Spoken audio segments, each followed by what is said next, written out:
4th of July weekend, or any holiday weekend for that matter here along the Gulf Coast, brings in its fair amount of tourists. But for Dauphin Island, it's the prominent home for one family who comes all the way from Arkansas. The 4th of July weekend, or any holiday weekend for that matter, brings in its fair amount of tourists. But for Dauphin Island, it's become the prominent home for one family who comes all the way from Arkansas. We're out in Dauphin Island, where it's been a very good day for the Sea Lab. Earlier this morning, the Dauphin Island Sea Lab was awarded $500,000 in settlement from the U.S. Attorney General because of a Norwegian shipping company that was dumping oil out into the Gulf of Mexico. Now, why the Dauphin Island Sea Lab, you may ask? Well, the U.S. Attorney General was very pleased with the academic work that they're doing around the community. Out here in Dauphin Island reporting live, Jahmal Kennedy, News 5. One of the main purposes of the blog that Clower and administration wanted was to make it more personal and people-oriented. Now tonight, participants walked around the track on the second floor of the recreational center, some in memory of those who have passed away from heart disease, while others voluntarily walked to help raise awareness in the community. And photo-scavenging events tonight included doing things such as posing in the street like the Beatles, taking a picture of your left shoe, or my personal favorite, spelling out T-R-O-Y. Rock climbing. Can I go over? Zip lining and laser tag. It was a night full of events out at Camp Butter and Egg on Wednesday night as the UAC hosted the event. Tonight is Butter and Egg Adventures night. It's zip line in the dark, and the students have the opportunity to come to this camp and do zip lining, laser tag, and rock climbing for free. Camp Butter and Egg provides the opportunity for students who missed out at Impact to catch up on what they missed on. But not only that, it's also a way for students to come out and make new friends. A lot of the students don't have the chance to come, especially the international students, don't have the opportunity to come because usually it's during Impact and they don't have an Impact. Just have a lot of fun with my friends, meet new people, just have a new experience with other people I haven't met before, different nationalities, just have a good time here. This is the first time I've came, and I came with a bunch of friends, and it's been a blast. And it is still early on in the semester, but tonight's activities are meant to de-stress and relieve some of that pressure through various activities.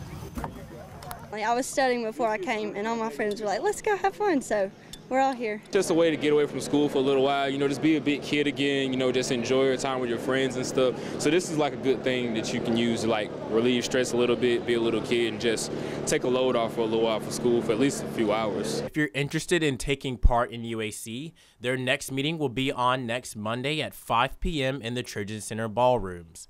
Jahmal Kennedy. I had a bad strategy. Troy, Trojan Vision News. Recognize this building, right? It's the Adams Administration building on Troy's main campus. Now, recognize this website?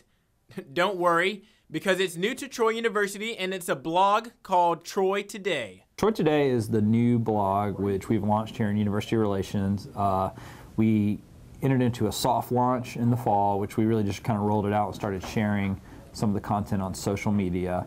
And during that time, we were kind of testing it out, making sure all the features were working the way we wanted it and seeing what the reaction was. And now we feel like it's ready for prime time, and we've recently announced it, and we're proud that it's here. On the second floor of Adams is where the media department is located, and it's also where the idea behind Troy Today first came from. The media landscape is changing. There is so many more options out there for people to get news, to keep up with organizations and the things that they want to keep up with. And we wanted to create a platform that would sort of be a central place for us to tell great stories, for people to follow along with the life of the university, to interact, and to keep in touch. While the staff is composed mostly of media relations administrators, there are others involved as well. We do have student writers. We recently featured a column by Olivia Melton, the SGA president. We've had columns and pieces that were written by faculty members, and we hope to grow that because we do want this blog to be both a great resource of news and information from the administration, but also to have voices from the whole Troy community. One of the main purposes of the blog that Clower and administration wanted was to make it more personal and people-oriented. So what's different about this blog than kind of what we did before? We've always done, you know, press releases and a lot of news and information, and we've always had that type of content that we shared online. But once we decided to launch a blog, what we wanted to do is really tell more stories about people. You know, the people that make Troy University unique and special. The official website can be found at troy.today. Once again, that is troy.today. Jahmal Kennedy, Troy Trojan Vision News. The education and volunteer-based American Heart Association held their annual Heart Walk at the Troy Recreation Center Thursday night. Tonight's event is to get folks up and walking and to raise funds. There's all kinds of fun things to do around the room to get families involved. We have a photo booth, as you can see. I'm dressed in my fun. The organization raises funds for research and development into heart disease, but I asked Mitchell why that was so important. We want to raise awareness. A lot of people don't know that there are hidden salts in foods such as soups, luncheon meat, all kinds of different things that we eat every single day, and it's hidden. So we want to educate people on how to shop for healthier foods and just to be aware. So it's raising awareness as well as raising funds. Those that participated in the walk placed their names on a sheet of paper and then placed those sheets into bins labeled with the amount of laps that they intended to walk.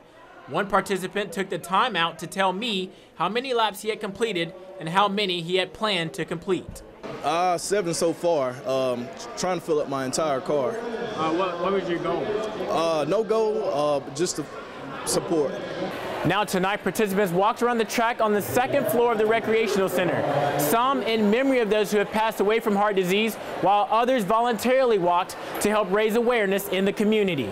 No one specifically, but just to show support for Troy, because I've been here for years, and just to be a part of the community. A lot of people here are walking in honor of someone or possibly in memory of someone, and also just to live a healthier life, just to be healthier and get out there and make improvements. Jahmal Kennedy, Troy Trojan Vision News.